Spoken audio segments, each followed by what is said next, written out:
कटक जिला सालेपुर पंचायत समिति कार्यालय आगे आमरण अनशन पूर्वतन ग्राम रोजगार सेवक सेविका गण घटनार प्रकाश प्रिया सॉफ्ट माध्यम कैशबुक ऑनलाइन करने और मोबाइल आलाउंस बाबद को जड़े पंचायत निर्वाही अधिकारी क्षीरोद बारिक 37,000 टंका आत्मसात कर निज व्यक्तिगत आकाउंट को नहीं ग्राम रोजगार सेवक सेविका 3 जन को प्रदान न कर ब्लॉकर समस्त 21 जन ग्राम रोजगार सेवक सेविका माने सामिल हो पंचायत समिति आगे आमरण अनशन रे बसिचंती।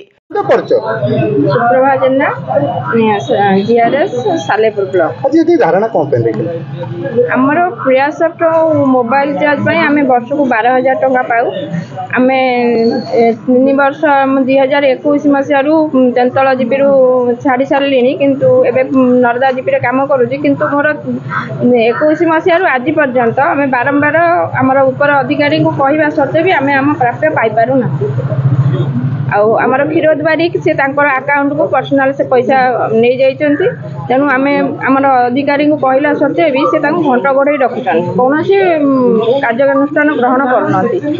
आमे बाध्य होई जनशुणाणी थिला 8 तारिख आमे 8 तारिख दिन जनशुणाणी रे उपस्थापना करथिलु। कलेक्टर सर और पीडी सर भी कहिथिले आमे आको समाधान करिदेबु। डीपीओ सर को चार्ज देथिले डीपीओ सर भी आमर बुझिलेनी आमे ता 10 तारिख दिन जाई डीपीओ सर को पाखरे पहुंचिलु एवं लिखित भाव में अभियोग भी पुणी कलु।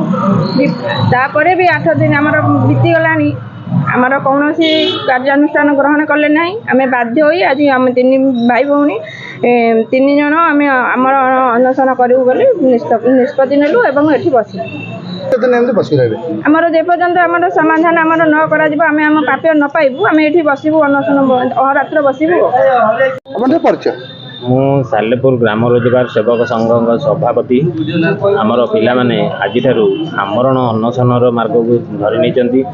आज आमरण अनशन कर कारण हूँ आमे आमर पिला माने तांकर जो वर्ष को प्राप्य रही 12,000 टंका पाइबापी क्षीरोद बारिक पीओ तांको निज अकाउंट को ट्रांसफर कर नहीं आज जाके पिला दौना ए संबंध में आम बारंबार समस्त अधिकारी को जनईचु ब्लॉक प्रशासन को जनईचु जिला अधिकारी मान जनईचु आम आमर गला जनशुणाणी कार्यक्रम रे आम ए विषय दृष्टि आकर्षण करूँ।